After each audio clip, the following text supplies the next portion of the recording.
你知道种什么树会断子绝孙吗？众所周知，华夏有句俗语叫做武术进宅，人穷家败。很多人都喜欢在院子里种一些花草树木，却不知道在院子里栽树还有很多风水禁忌，弄不好就会破坏阳宅风水，轻则重病缠身，重则命丧黄泉。你知道这武术是指的哪几种树吗？今天要讲的事情十分诡异，建议艾特一个你胆子最小的朋友陪你观看这件事。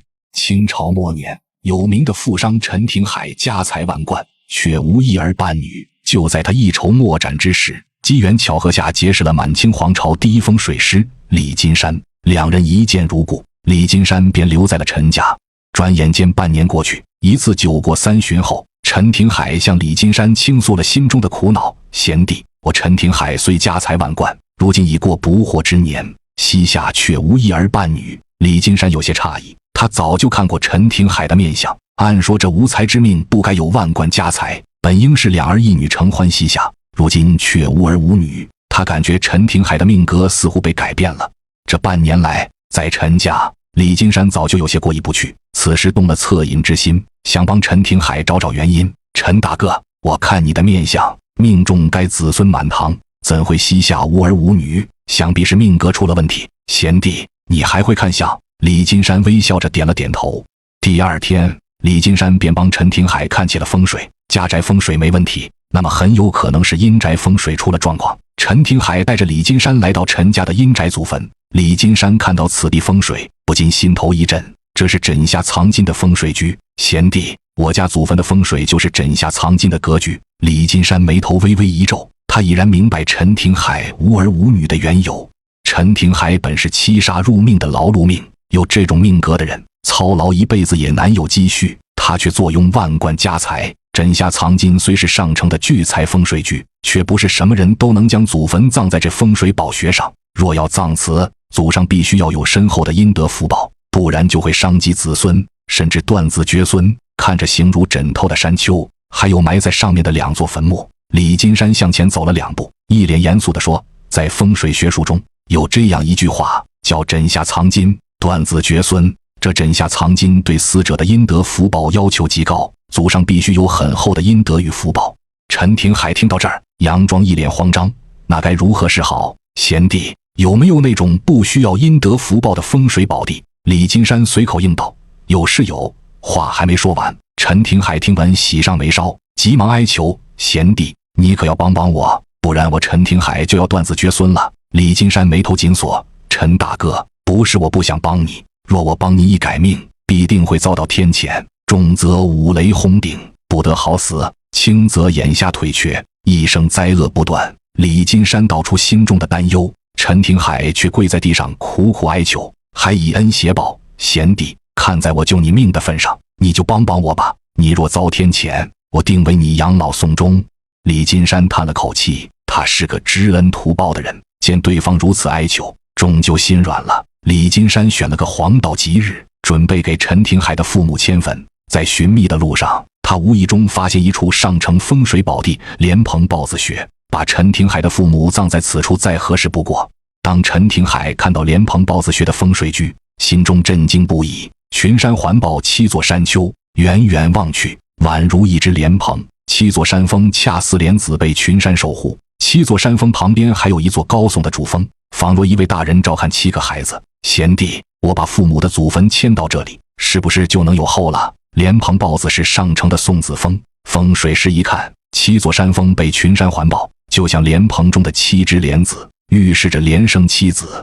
按照李金山的要求，陈廷海把父母尸骨葬在此处山脉最高的主峰上，又在七座山峰下建了七座空坟。当一切安置妥当，大地突然一阵抖动，晴空万里，却天雷滚滚。李金山顿时吓得脸色惨白，陈廷海也惊慌失措：贤弟，这是怎么了？李金山没有作答，他突然感觉眼前的视线越来越模糊，最后陷入一片黑暗，失明了。他早料到会遭天谴，只是没想到来得如此之快。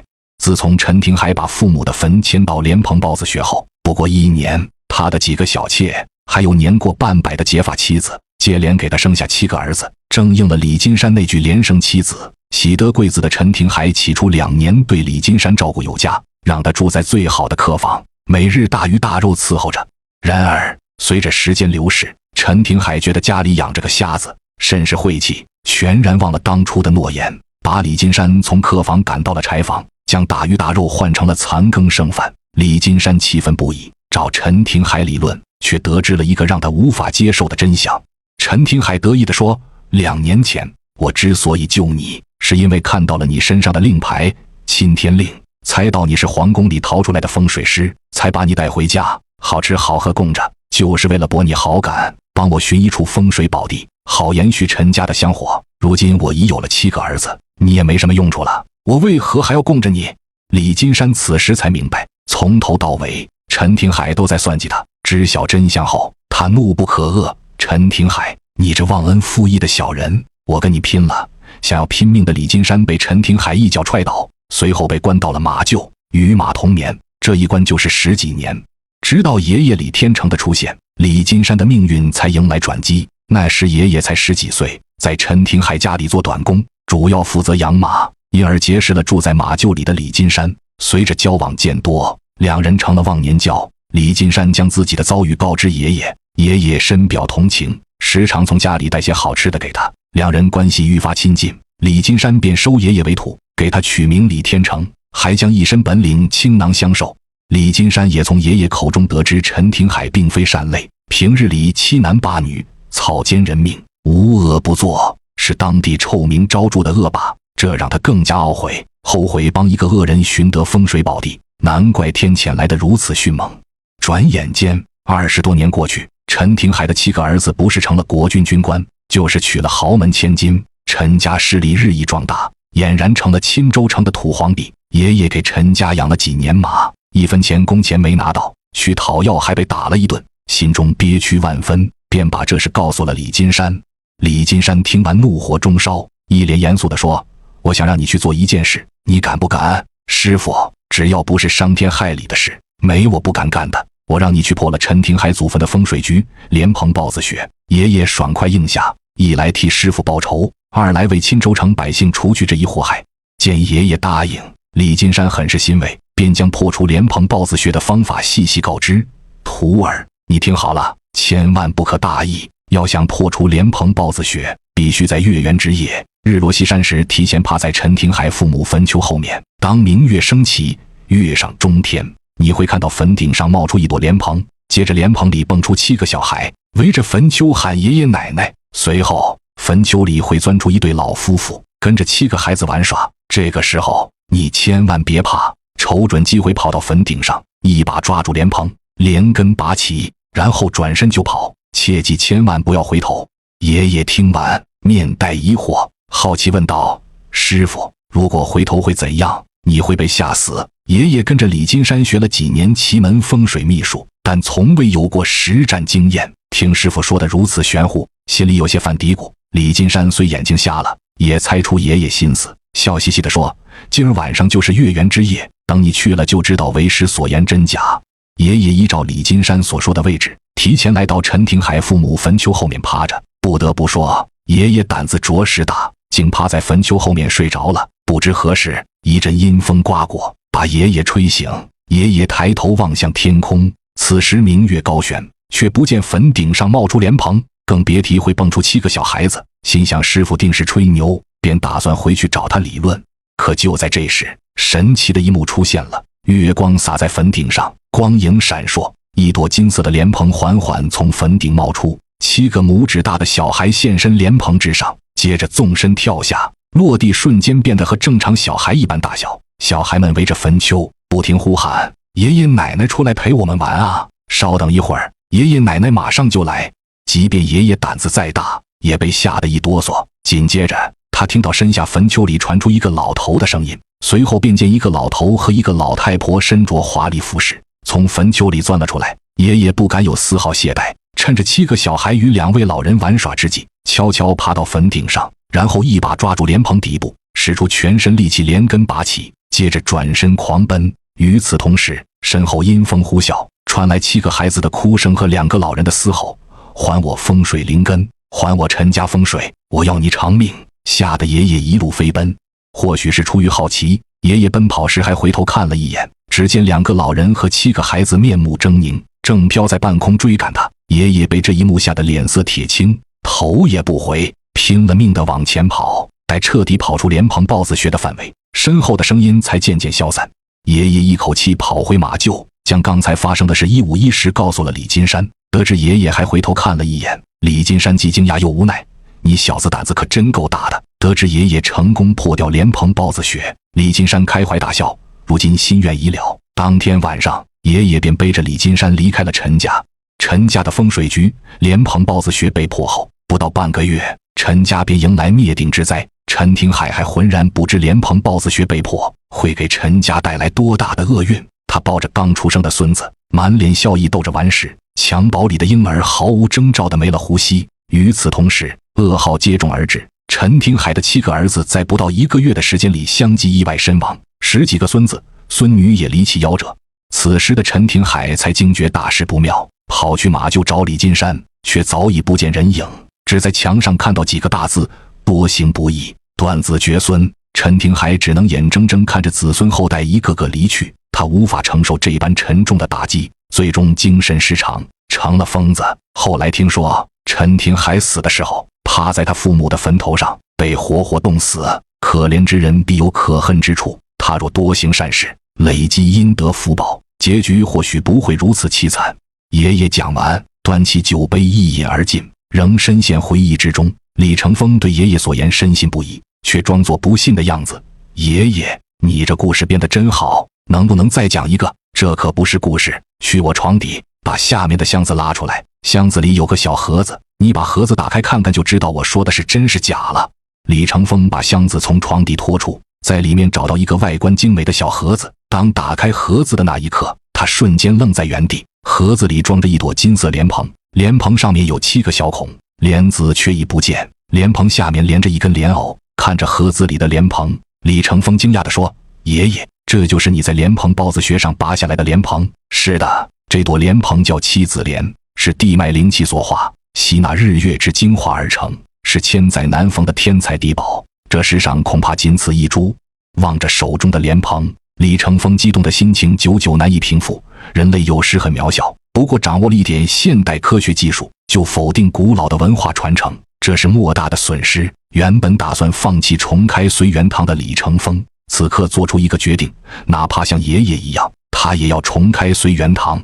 望着孙子眼中求知的渴望，爷爷无奈地摇了摇头，心中有些懊悔，不该给他讲这些事。当初自己不顾一切选择这条路，不也是为了探寻这个世界上未知而神秘的存在吗？李成风看向爷爷，眼神坚定，一脸严肃地说：“爷爷，我要重开随缘堂。”爷爷没有回应，而是端起酒杯一饮而尽，沉默良久，才缓缓说道：“孩子，一旦你踏上这条路，鳏寡孤独、财权名利都与你无缘，难道你不怕？”李成风想都没想，直接回答：“爷爷，您口中所说的鳏寡孤独、财权名利，正是上天对窥探天机者的惩罚，俗称五弊三缺。”爷爷叹了口气，当初在垃圾桶旁把李成风捡回来，或许就是命中注定，注定他要走上这条路。既然如此，我就让你拜师入门，给你开法眼，传你钦天令。爷爷从身上掏出一块玉牌，交到李成风手里。玉牌上刻着3个字：钦天令，后面雕着一条栩栩如生的神龙。在古代，钦天令是钦天监风水师身份的象征，代表着能力与地位。在爷爷的指引下，李成风3跪9叩，拜奇门一派祖师爷国谱，又用天水洗眼，地土净身，然后接过3盒罗盘。小风，从今天起，你就是奇门一派第108代传人。天水开眼，可观日月星辰变化；地土净身，能寻地气龙脉。切记多行善事，累积功德，可免遭天谴，切勿以术害人。孙儿谨记爷爷教诲。李成风心中激动难抑，从这天起，他便是一名真正的奇门风水师了。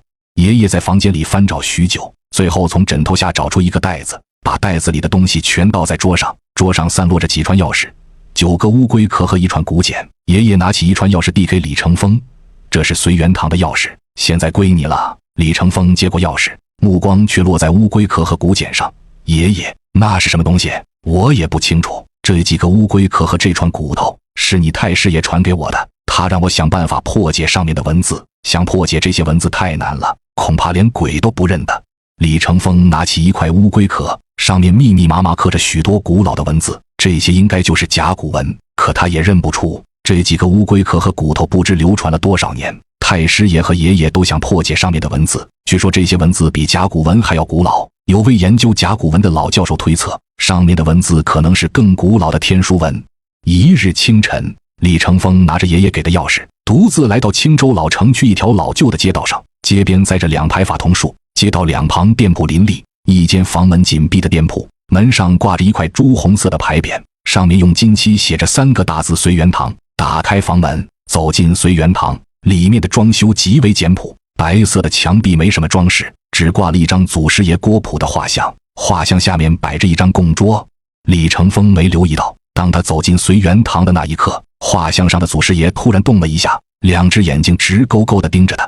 随缘堂面积不大，30-40个平方，里面是休息的卧室，左边靠墙放着一张红木书桌和一张太师椅，进门右边摆着一张用树根雕刻的茶几和一张红木沙发。李成风弯腰在茶几下面看到几枚铜钱，他还记得爷爷说过，随缘堂的风水布局叫开门迎客，是一种常见的招财揽客风水局，在一些饭店、会所、洗浴中心、酒店等场所常能看到门内右边或是大堂摆放着沙发和茶几，茶几下面摆着几枚铜钱。在普通人眼里，这是给客人休息的地方，在风水师眼中却是招财揽客的布局。李成风走到供桌前，先给祖师爷上了3炷清香，然后开始打扫卫生。2年多没人打理，店内已满是灰尘。就在他埋头打扫时，突然听到身后传来一个声音：“小子，过来，把本县的饭桌打扫一下。”突如其来的声响把李成风吓得一哆嗦，他急忙回头，却什么人也没看见，只看到挂在墙上的祖师爷画像。奇怪，难道刚才听错了？李成风没太在意，拿着抹布把祖师爷画像前的供桌仔细擦了一遍。就在他低头擦供桌时，画像里的祖师爷郭璞竟面带微笑，微微点了点头。幸好李成风没看到这一幕，毫无察觉的他继续打扫着卫生，从早晨忙到中午，刚把卫生打扫干净，正准备喝口水歇会儿，一个20多岁、长相清秀的女人出现在门口：“打扰一下，我叫叶梦瑶，是来找李老先生的。”李成风有些意外，爷爷归隐多年，不再帮人看阴阳风水之事，竟然还有人慕名而来。如果我没看错的话，你来找我爷爷是为了你的家人吧？你是怎么知道这儿的？叶梦瑶此刻略显惊讶。李成风猜得没错，他来找李天成正是为了父亲。2年前，叶梦瑶的父亲一觉醒来，不知为何双目突然失明。为了给父亲治病，叶家请了许多医学专家，跑了好多医院，可父亲的眼睛始终不见好转。就在前些天，叶梦瑶在老中医匡国华的口中得知，父亲的病可能并非寻常病症，一般的医生根本治不了。匡国华提议让他来随缘堂找李天成老先生。叶梦瑶每天都会来随缘堂，可惜店门紧闭。今天好不容易等到开门，等来的却是李成风。叶梦瑶用复杂的眼神盯着李成风，疑惑地问：“你真能治好我爸的眼睛？治不好不要钱，如果治好了，最少2000块。”李成风伸出2根手指晃了晃，叶梦瑶眉头微微一皱：“治好我爸爸，我给你10万；如果你治不好，就带我去见你爷爷。”李成风强压着心中的激动，对于大学刚刚毕业的他来讲，10万块钱可是个天文数字。2人达成协议后，叶梦瑶开着车把李成风带到了家里。由于叶梦瑶对李成风没有一丝好感，路上没跟他说一句话，很快便来到了叶家别墅。李成风在车上下来，瞬间被眼前的建筑惊呆了。一栋5层的独立别墅，欧式的建筑风格显得格外气派。他跟在叶梦瑶身后走进别墅，叶梦瑶头都没回，冰冷地说：“换上拖鞋，别把我家的地板弄脏了。”屈辱感在李成风心中油然而生。刚换好拖鞋，房间里又传来一个声音：“梦瑶，你怎么把乞丐带回家了？”叶梦瑶的小姑叶无双从楼梯上走了下来：“小姑，他是一个风水师，是我找来给爸爸看眼睛的。”李成风强忍着心中的怒火，转而看向叶梦瑶：“叶小姐，既然你家里人不欢迎我，我看这件事还是算了，告辞。”李成风刚要离开，却被一个声音喊住：“站住！叶家是你想来就来，想走就走的地方吗？”叶无双指着李成风穿过的拖鞋，很是不爽地说：“这双拖鞋被你弄脏了，这双拖鞋的价格是200块，你必须照价赔偿，不然别想离开叶家。1分钱没赚到，难道还要倒贴200块？”李成风的脸瞬间变了，此时叶梦瑶不耐烦地说：“小姑，不管怎么说，他也是我找来的，让他走吧。”叶无双的脸上多少有些不情愿。李成风没有说狠话，因为他清楚在这个时候说狠话没用。可惜他身上没有钱，要是有钱，一定会掏出200块甩到他的脸上。他气愤地转身准备离开。就在这时，一辆宝马开进叶家大院，车门缓缓打开，一位身穿青衫长袍、年过半百的男人从车上下来。叶无双看到男人，原本愤怒的表情突然变得喜笑颜开，连忙走2步来到男子面前：“胡大师，您总算来了。叶小姐，很抱歉，让你久等了。”李成风有些小小的惊讶，没想到会在这里遇到胡延松。这个胡延松可不是普通人，他是青州玄术协会的副会长，经常参加一些综艺节目，讲一些关于风水养生的事情。上学的时候，李成风还看过他的节目。叶无双把胡延松请进别墅，在经过门口时，胡延松看到地上的拖鞋，面带和蔼的微笑说：“叶小姐，我换双拖鞋，不然会把地板踩脏的。胡大师您这样可就见外了，您能来我们叶家是我们叶家的荣幸。”叶无双又看向旁边的李成风，翻了一个白眼，嘲讽地说：“看到没有，这才是风水大师，也不撒泡尿照照，毛都没长齐，也敢自称风水师。”胡延松也在此时看向李成风，他没有说话，眼神中却带着鄙视。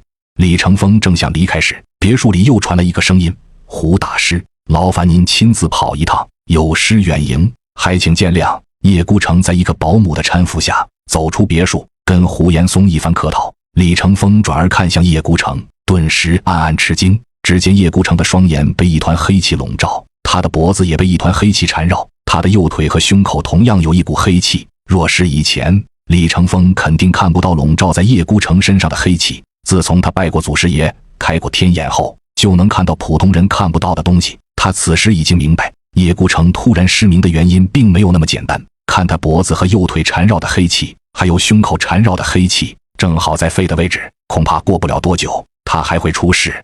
叶无双见李成风还愣在原地，很是不爽地说：“你个臭乞丐，怎么还不走？”李成风看着叶梦瑶，一脸严肃地说：“叶小姐，想必这位就是你父亲吧？好好照顾你父亲，这2天他还会出事，不出3天，你父亲的腿和脖子一定会出问题。闭嘴！”叶梦瑶很是生气，没想到李成风竟然会说这样的话，你这是在诅咒我爸爸吗？没想到你是这种人。叶无双也很生气，愤怒地吼道：“马上给我滚，不然打断你的双腿，撕烂你的臭嘴！”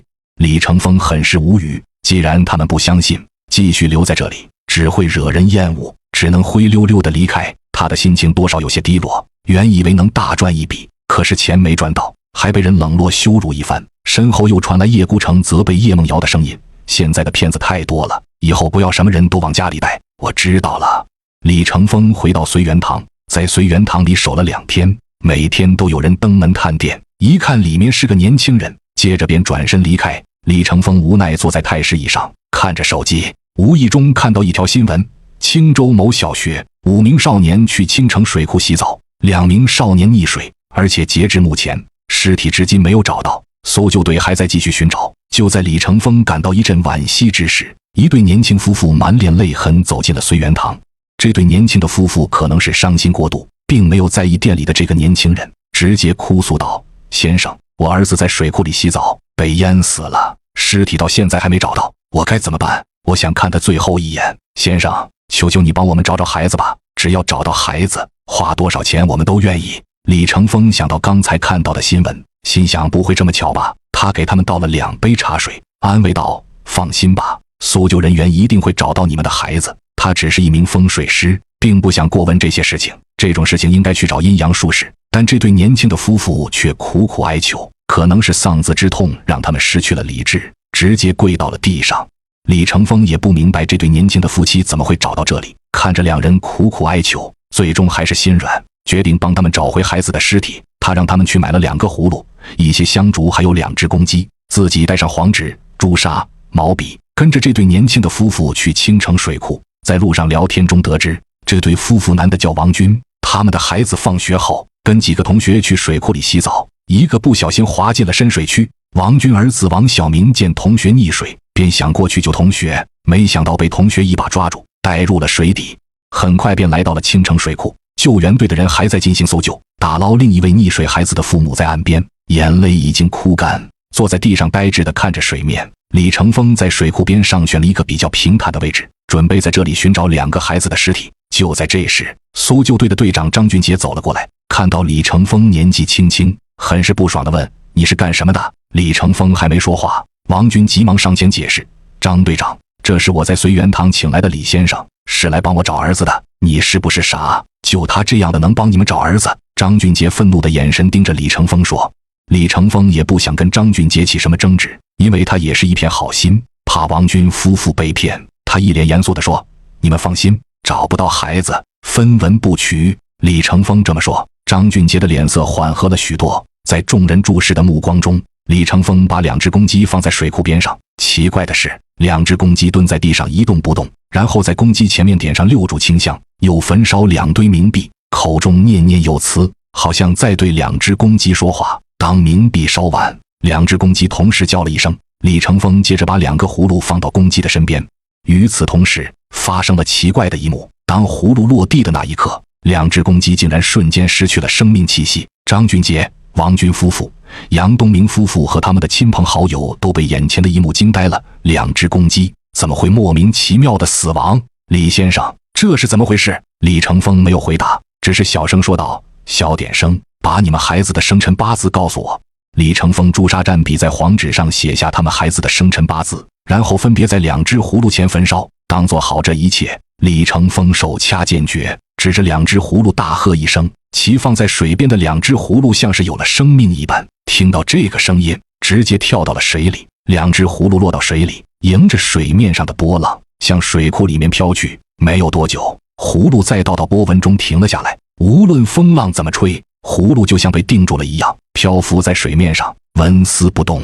王军看到这里，一脸激动地说：“李先生，怎么回事？葫芦怎么不动了？是不是我们的孩子就在下面？”李成峰点了点头，看着王军夫妇和杨东明夫妇，一脸严肃地说：“几位，麻烦你们回避一下，你们站在这里，孩子是不会出来的。孩子不想看你们伤心的样子，也不想你们看到他们现在的样子。”王军、杨东明一脸无奈，他们已经知道李成峰虽然年轻，却是真的有本事，只能按照他说的做。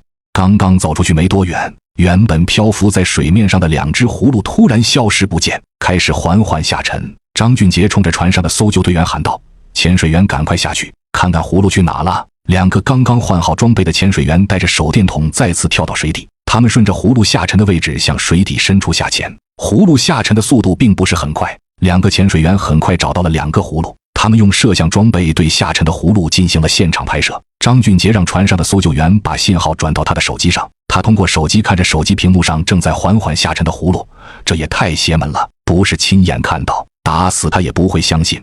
大约过了10分钟，2只葫芦才沉到水底，落到黑色的淤泥上。张俊杰看到这里，把手机举在李成峰面前，疑惑地问：“那2个孩子呢？”李成峰看都没看手机一眼，他目光平静，看着波浪重重的水面，他看到水里面有一团绿油油的光，时隐时现，非常诡异。这个水库里有脏东西。张俊杰重新盯着手机屏幕，当他看到手机屏幕上的画面，吓得惊叫一声，手机掉到了地上。刚才他看到一个小孩的头颅顶开了淤泥，慢慢的钻了出来。在船上观看视频的救生员也被吓得尖叫一声。2个水下的潜水员用手电筒照着葫芦，正满脸疑惑，怎么不见2个小孩？可就在此时，只见地上的淤泥中钻出一个小孩的头颅，在淤泥里钻了出来，吓得2个潜水员一阵慌张。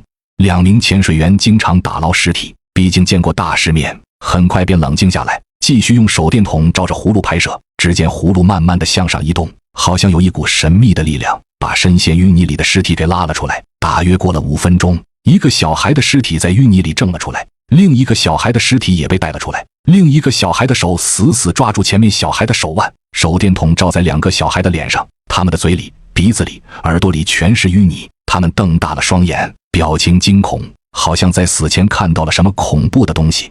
随着2只葫芦不断上浮，大约过了20分钟才浮出水面。2只葫芦浮出水面的那一刻瞬间裂开，与此同时，2具惨白的尸体漂浮在水面上。张俊杰看着水面上漂浮的尸体，转而看向李成峰，一脸歉意地说：“李先生，刚才多有冒犯，还请见谅，我不会怪你的。”你也是一片好心。李成风心平气和地说，他的目光始终盯着水面，那团绿油油的光在水里时隐时现。这个水库里有脏东西，以后离这个水库远一点，挖个坑，把这2只鸡埋了。交代完后面的事情，李成风便转身离开，也没提钱的事。李成风回到青州老城区，已经是傍晚时分，身上就还有10几块钱，在路边小店吃了一碗拉面。当回到随园堂时，发现门口站着2个女人，正是前2天把他赶出叶家的叶无双和叶梦瑶。很多大爹私信问我，这么精彩的内容全文在哪里看呢？首先点击左下角下载番茄畅听，然后搜索天师问卦，显示的第一个就是了，全文免费，可听可看。